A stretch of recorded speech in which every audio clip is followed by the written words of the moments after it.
Por eso también ahora, aterrizando un poco en la coyuntura nacional, quiero hablarles de la agenda que tenemos preparada el día de hoy, porque va a estar con nosotros Mauricio Alarcón.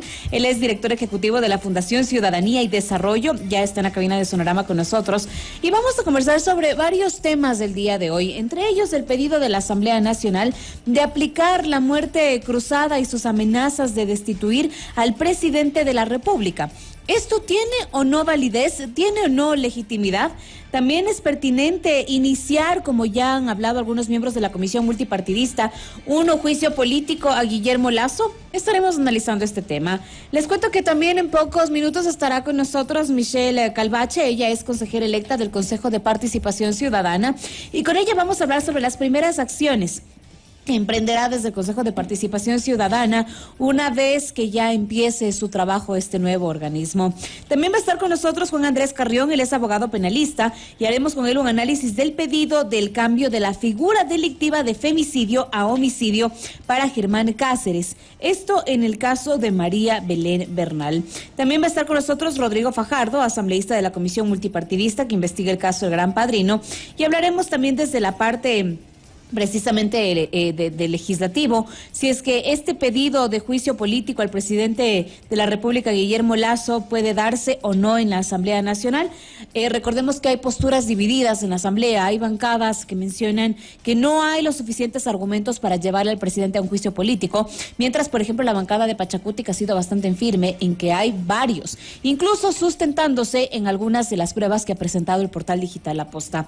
Hoy también les cuento que estará con nosotros Judy Vizcarra, mamá del teniente Alfonso Camacho, y hablaremos sobre la instalación de la audiencia preparatoria de llamamiento a juicio del caso del femicidio de María Belén Bernal. Ustedes ven una agenda completísima para que nos acompañen durante las próximas 2 horas con buena información. Aquí arranca En Contexto. Bienvenidos y bienvenidas.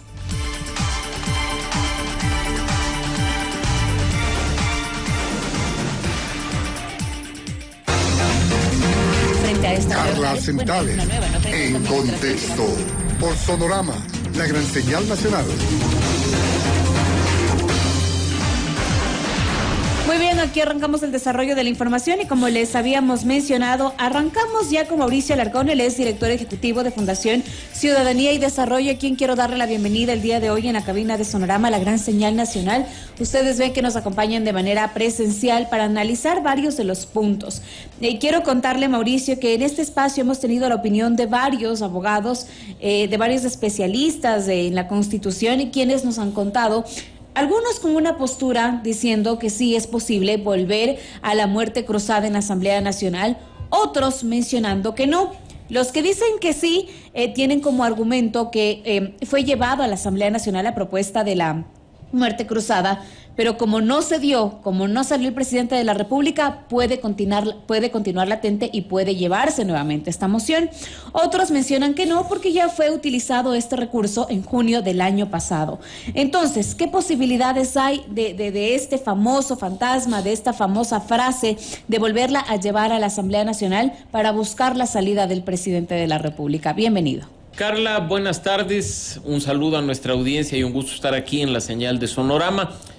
Pues jurídicamente, como dice la Constitución e incluso una sentencia interpretativa de la Corte Constitucional, corre un único intento de destitución del presidente de la República al amparo del artículo 130 de nuestra norma suprema. Es decir, ese cartucho que se utilizó el año pasado es el único del que disponía el órgano legislativo para poder efectivamente llevar a cabo un proceso de esta naturaleza contra el presidente de la República. Perdón que lo interrumpa, Mauricio, pero justamente a eso se refieren los constitucionalistas.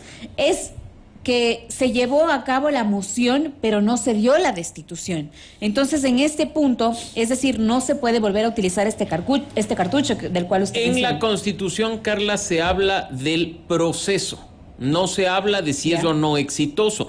Incluso en la interpretación de la Corte Constitucional, que en realidad la solicitaron no para este tema en específico del número de veces que se puede utilizar, sino más bien para habilitar la posibilidad de una reelección en línea con la indefinida que en aquel entonces aprobó la Asamblea por la vía de las reformas constitucionales, pues se aclaró en el sentido de que el intento, en este caso, que ya se ha dado, es el que está establecido en la Constitución y punto. Pero esto, como sabemos, es lo que dice la Constitución. Si viviríamos en un pleno Estado de Derecho donde manden las normas y no las personas, probablemente daríamos por zanjado el asunto, más allá de las interpretaciones que los abogados podamos o no hacer. Lo cierto es que sabemos que en la Asamblea Nacional mandan los votos y todo es posible, y que incluso cuando pueda venir un control posterior en materia constitucional, puede ya la suerte en definitiva estar echada. Así es que hay que estar muy atentos de que efectivamente esta figura, que por mucho que esté en la Constitución es muy poco democrática, se active, pueda generar consecuencias y pueda traer incluso inestabilidad en las funciones del Estado. Sin duda, pero ¿cómo ve usted el panorama que atraviesa nuestro país, la coyuntura de alguna manera de poca institucionalidad en el Ejecutivo, poca credibilidad de parte de la ciudadanía? Esto, la verdad, no lo estoy diciendo porque sí, sino porque incluso la ciudadanía se mostró pues inconforme también con las acciones del Ejecutivo a través de la consulta popular. Entonces, dentro de lo que ustedes realizan dentro de la Fundación Ciudadanía y Desarrollo, ¿ha habido tal vez algún estudio para conocer tal vez qué hace falta para que el presidente de la República pueda tener la aceptación ciudadana? Y yo menciono esto porque he visto incluso en las redes sociales, y no por basarme en las redes, sino en opinión ciudadana, ojo, de que el presidente es muy posible que no pueda terminar ni siquiera su gobierno. Para hablar de datos, citamos, por ejemplo, el barómetro de la corrupción que presentamos hace muy pocos días desde Ciudadanía y Desarrollo, la primera encuesta especializada en la materia realizada a nivel nacional, cubriendo la mayoría de provincias del país, donde la ciudadanía asocia la corrupción al Ejecutivo, al Legislativo y al Judicial. Probablemente sí, el mayor porcentaje de asocio con corrupción se radica en el Legislativo, pero no por ello ni la justicia ni el presidente y su gabinete quedan exentos de esta definición o de esta conclusión de la ciudadanía. Para crear legitimidad, para aumentar credibilidad y confianza, sobre todo hay que gestionar lo público. Y creo que durante estos casi 2 años de gobierno, Carla, lo que hemos tenido nosotros por parte del gobierno nacional ha sido mucha palabra, poca acción. Incluso aquellas expectativas que se dimensionaron muchísimo a partir de lo que fue un exitoso plan de vacunación durante los 100 primeros días de gobierno, constituyeron lo que coloquialmente se denomina carrera de caballos, parada de burros. Las principales preocupaciones de los ecuatorianos, inseguridad, falta de empleo, temas económicos e incluso la corrupción, terminan pasándole factura a la credibilidad y confianza del gobierno, del Estado en general, y las consecuencias son, como tú bien decías, la falta de instituciones, la falta de credibilidad y confianza en ellas, y una ciudadanía que en general desconfía de todo lo que ocurre en lo público. Pero no solamente hablemos de eso, Mauricio, sino también asentemos de que en esta semana se va a reunir, por ejemplo, la CONAIE para tratar nuevas movilizaciones pidiendo la salida del presidente de la República. Ya las bancadas de oposición, como yo lo decía, tienen en estos momentos en firme ya marcada tal vez la decisión de llevar a juicio político al presidente de la República o la muerte cruzada, que como usted ha mencionado, esa se podría descartar jurídicamente por basarse justamente en lo que dice la Constitución. Entonces, tenemos escenarios en donde los grupos opositores en estos momentos están haciendo mucha fuerza para que el presidente no termine su mandato. ¿Cree usted que esta pueda ser una posibilidad? Siempre habrá posibilidades, más aún cuando uno tiene un gobierno tan débil y tan frágil como el que en este momento está al frente de los destinos del país. Si bien es cierto, hay varios sectores que incluso, como tú bien señalas, han echado mano de la figura del juicio político para intentar generar algún tipo de discusión o incluso de conclusión en materia de fin de mandato. Lo cierto es que las causales de juicio político están establecidas constitucionalmente también, y al momento, en lo personal, no veo que ninguna de ellas exista formalmente hablando para poder proceder con un proceso de ese tipo en contra de Guillermo Lasso. Pero de nuevo, nuestra Asamblea ha demostrado, no solo durante este periodo, sino durante los últimos, interpretar la Constitución a su antojo y hacer que simplemente manden los votos por sobre la seguridad jurídica que trae la norma vigente. Habrá que esperar y estar atentos para que cualquier cosa que ocurra sea, por supuesto, dentro del marco constitucional vigente. No estoy segura si era el 22 o era el 24, en donde ya pues la Comisión Multipartidista de la Asamblea Nacional va a tener que presentar este informe sobre estos casos que posiblemente estén salpicando de corrupción corrupción al Ejecutivo. Esto también en estos momentos, ¿cómo le afecta? Tomando en cuenta que semana a semana, y hay que nombrarlo, y hay que citarlo, y hay que decir las cosas como son, el portal La Posta cada vez devela más actos y más personajes involucrados en este caso. El día de hoy nosotros tuvimos en exclusiva a Bernardo Manzano, quien renunció al Ministerio de Agricultura, tras conocer que Rubén Cherres sí le pidió el currículum para ocupar un cargo en el gobierno de Guillermo Lasso. El día de ayer, Víctor Arauz hizo exactamente lo mismo, aseguró haberse reunido con ellos sin conocer que se trataba de tal vez personas que podrían estar gestionando algunos cargos públicos.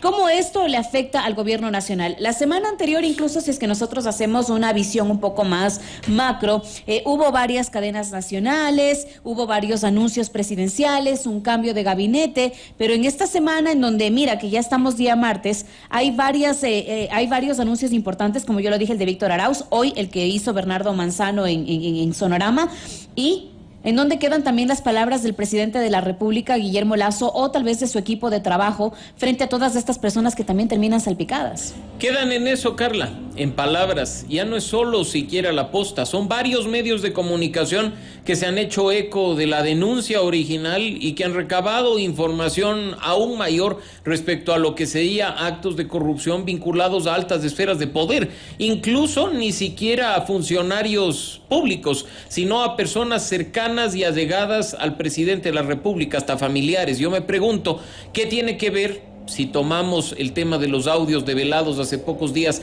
el cuñado del presidente para hablar de ascensos policiales o para pedir carpetas de una persona para ocupar un ministerio? Ese tipo de gestiones, por muy bondadosas que quieran verse desde un lado del poder, constituyen prácticas reñidas con la normativa vigente, con la integridad y la ética que el gobierno de Guillermo Lasso decía con mucha fuerza promover, y el tiempo termina haciendo que las cosas caigan por su propio peso. No solo que desde la Presidencia de la República y la Secretaría de Comunicación han sido bastante erráticos en sus respuestas. Mira que hace muy pocas horas se ha sacado un comunicado que resulta insultante para el ejercicio periodístico, para la garantía de la libertad de expresión y para quienes trabajamos en el tema de lucha contra la corrupción. En ese sentido, pues hubiera sido mejor que el gobierno se quede callado antes de lanzar tanta palabrería y caer en lo mismo que se criticaba de un gobierno anterior, en ese discurso estigmatizante, en ese ataque al periodismo libre e incluso en términos similares a los que entonces se utilizaba, el hecho de hablar de un abuso del derecho, un abuso de la libertad de expresión. Mauricio, me voy a permitir leer este comunicado del cual usted se refiere, porque hay que ponerle en contexto a la ciudadanía, y el comunicado oficial de la Secretaría de Comunicación de la Presidencia informa lo siguiente: no confundan libertad de expresión con libertinaje. El gobierno rechaza falsedades que buscan caotizar al país. Un medio digital y algunos acólitos sensacionalistas han publicado cualquier historieta absurda violando la libertad de expresión garantizada por la nueva comunicación, por la nueva ley de comunicación. El gobierno del Ecuador rechaza este abuso de la libertad de expresión. Con el pleno ejercicio de derechos también vienen responsabilidades. Abuso es publicar un informe reservado, omitiendo decir que su contenido fue desestimado por la Fiscalía y archivado por orden judicial por falta de méritos hace casi un año. Absurdo es hacer creer que un informe constituye una investigación que ha sido escondida. La Fiscalía archivó el informe de carácter reservado. El informe reservado, mal utilizado por este medio digital, estaba archivado hace más de un año por pedido de la Fiscalía y orden judicial. Insistimos, el informe fue archivado por decisión de la Fiscalía, validada por un juez, porque no había méritos para abrir un proceso. Este es un gobierno serio, transparente y fuerte. Ecuador tiene problemas serios que resolver, sobre todo la inseguridad, y necesitamos gente seria y comprometida para resolver esos problemas. Y en eso estamos. Es el comunicado que ha emitido oficialmente la Secretaría de Comunicaciones de la Presidencia. Esto frente a lo que estamos hablando. Semana a semana se develan en varios medios de comunicación nuevas involucraciones, por decirlo así, de personajes que tendrían que ver con el Ejecutivo. Y mira, Carla, que uno de los acólitos sensacionalistas a los que hoy el gobierno hace alusión en su comunicado es el medio digital Plan B, liderado por Juan Carlos Calderón, que hace exactamente un mes entrevistó al presidente en Palacio y él lo catalogó como un periodista bueno, de los serios, e incluso le invitó a investigar directamente las denuncias del medio digital La Posta. Es gracias al portal digital Plan B que, por ejemplo, ha quedado muy fuertemente evidenciada la relación entre el señor Rubén Cherres y este señor de Danilo nacionalidad Carrera. albanesa, que está encargado de algunas empresas, no sé si de papel o de efectivo funcionamiento, y que incluso, en función de un artículo publicado la noche de ayer en este portal, se evidencia procesos por narcotráfico. Así es que estamos hablando, sí, de portales sensacionalistas que hace muy pocas semanas el presidente de la República consideraba serios porque no han levantado la voz. Y de esta investigación y de esta denuncia realizada por el portal digital Aposta, se han hecho eco periodistas muy valorados por el gobierno de Guillermo Lasso, como Cristian Zurita, o incluso en este caso el mayor diario nacional, Diario El Universo. Así es que, ¿de qué estamos hablando? Bastaría en este momento remontarnos unos años atrás y leer este comunicado para caer en la misma lógica de aquel gobierno que persiguió la libertad de expresión, criticó y atacó a aquellas personas que levantaban la voz denunciando corrupción en su gobierno. Así es que más de lo mismo, simplemente con otra etiqueta. Mauricio, entonces, frente a todo este panorama y a la coyuntura que vivimos, ¿usted ve que sería pertinente iniciar un juicio político al presidente de la República por parte de la Asamblea Nacional? No hay causales, Carla, me ratifico en ello de acuerdo a lo que dice nuestra Constitución para proceder en este momento con un juicio político en contra de Guillermo Lasso. Pero ni siquiera las pruebas de los medios de comunicación, absolutamente nada avalaría. La Constitución es clara en el sentido de que el juicio político procede en el caso de delitos confirmados y ratificados por instancia judicial, que es a lo que van a intentar probablemente forzar desde instancias de poder, particularmente del legislativo. Y lo cierto es que la otra opción, que es la destitución del presidente de la República, según el artículo 130, tampoco resulta procedente, por cuanto en este caso ese cartucho, como ya lo hemos dicho, simplemente se agotó ya al momento en que el año pasado la Asamblea intentó destituir a Guillermo Lasso. Si jurídicamente no tendría ninguna salida, entonces el presidente de la República para dejar su mandato, ¿en estos momentos quedarían también las protestas sociales, tal vez? Esperemos que no se rompa ningún tomando orden en cuenta constitucional. Tomando en cuenta lo que le decía, que esta semana ya se reúne la CONAIE para tomar esa decisión y dar a conocer cuándo sería. Probablemente, Carla, la decisión sea positiva y los movimientos sociales y el movimiento indígena decidan una vez más paralizar el país, que en las circunstancias actuales incluso la paralización y las movilizaciones no provengan únicamente de esos sectores, lo cual sería gravísimo. Y el gobierno, en lugar de responder como corresponde, respetando la institucionalidad, permitiendo que la justicia actúe y que este tipo de denuncias no queden en la impunidad, termina lanzando comunicados que oscurecen aún más el panorama, que generan y siembran más dudas en la ciudadanía y que, sobre todo, un detalle no menor, dejan en evidencia la incoherencia de muchos sectores de este país que hace pocos años condenaban este tipo de prácticas, pero que hoy no solo que las aplauden y se hacen de la vista gorda, sino que incluso las respaldan solo porque el mensajero es distinto y probablemente de su línea ideológica. En este país tenemos que recuperar, Carla, la coherencia para que los sectores que están representados en el Estado, la sociedad civil, el sector privado, la academia y los propios políticos no actúen simplemente a conveniencia en función de coyuntura, sino sobre la base real de principios y valores democráticos. Si nosotros hablamos del análisis de corrupción que ustedes han realizado desde la Fundación, ¿cómo ven desde la administración, por ejemplo, del expresidente Rafael Correa, luego viene Lenín Moreno y ahora Guillermo Lasso, la corrupción en nuestro país? De alguna manera los ciudadanos pensaban que con los cambios de gobierno podíamos tener un alivio frente a esta situación, pero cada vez se acrecenta un poco más. Y lamentablemente los índices, las cifras nos demuestran que al menos durante la última década nuestro país se encuentra estancado en lo que corresponde a la promoción de la integridad, la transparencia y la lucha contra la corrupción. Puntos más, puntos menos, ubicaciones más o menos altas. Lo cierto es que Ecuador no logra salir de ese espacio en el que la corrupción está normalizada, no solo por parte del poder, sino por parte de la ciudadanía, y en el que no hay instituciones que persigan y sancionen los actos de corrupción e incluso recuperen el dinero, los recursos públicos que se roban en nuestras narices y que deberían estar enfocadas principalmente a atender las prioridades de la ciudadanía. La impunidad reina en Ecuador y precisamente por culpa de esa impunidad es que más y más funcionarios públicos, representantes del sector privado y ciudadanos optan por ir por la vía de las prácticas irregulares, anómalas y corruptas. Quiero agradecerle muchísimo a Mauricio Alarcón, director ejecutivo de la Fundación Ciudadanía y Desarrollo, por acompañarme esta tarde y analizar estas posibilidades de las cuales han hablado dentro de la Asamblea Nacional, como son la muerte cruzada y el juicio político al presidente de la República, para que él pueda dejar su cargo. Usted ha sido bastante enfático en que en el caso de la muerte cruzada no puede volverse a utilizar este cartucho, y en el caso justamente de en estos momentos llevar a cabo un juicio político es improcedente porque no se está cumpliendo con todas las normativas que estipula llevar adelante un juicio político a una autoridad. Pero no hay que perder de vista, Carla, que en la política ecuatoriana, todo como puede decía pasar. Un tradicional político nuestro, hasta se tuesta granizo, así es que todo es posible y simplemente creo que nos corresponde como ciudadanos estar atentos a que se cumpla la Constitución, se respeten los valores democráticos y de esa forma podamos en alguna medida avanzar como sociedad. Así es, Mauricio, muchísimas gracias por acompañarnos.